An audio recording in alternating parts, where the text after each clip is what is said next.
Basic elements of communication. The basic elements of communication are how we communicate to one another. We can use the basic elements of communication from the start of our day to the moment we fall asleep. Communication is just getting information from one point to another, point A to point B. Now, there are very important parts when we communicate. That would be sender and receiver. The job of the sender is to start the process of communication.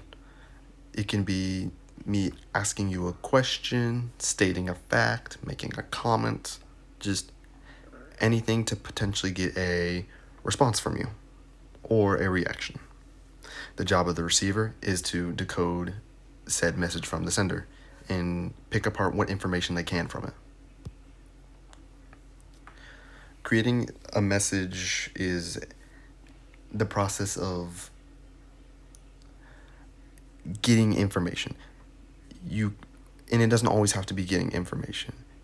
Your job when you create a message is to ask a question, make a comment, or tell someone something.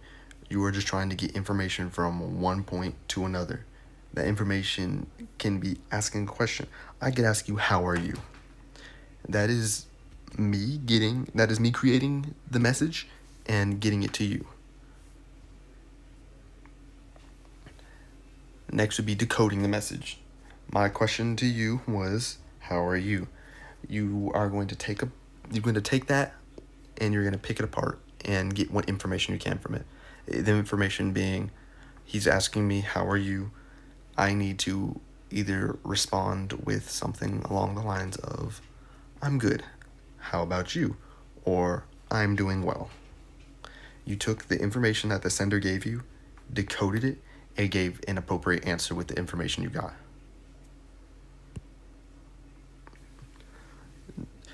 It's a constant loop. We don't ever stop communicating. Communication is a constant cycle. Now there's feedback and there's noise. Like in my example where I said, I'm good, how about you? That would me be initiating the feedback.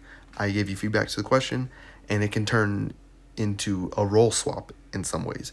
Me asking how are you now makes me the receiver and you the sender. You sent a message back to my message after responding to my first initial one.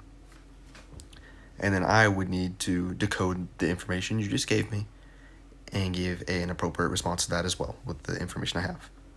Noise is any factor that can interrupt the communication process, and noise doesn't necessarily have to be a sound. I could be driving down the highway and you're in the passenger seat and I say, look how blue the sky is today. And we start communicating about that. And then a car swerves in and I have to focus on the road anymore, so I have to cut the communication. But noise can be a factor. We could be watching the game and then the dog starts barking while we were communicating about the game. That is noise. That is a distraction that can interrupt the communication process. In summary, communication is just getting information from one point to another, and it is a constant cycle. I could be the sender, you could be the sender. As long as we're constantly getting information from one point to another, we are communicating effectively. The overall process is dynamic and continues, where both participants simultaneously send and receive messages. Thank you.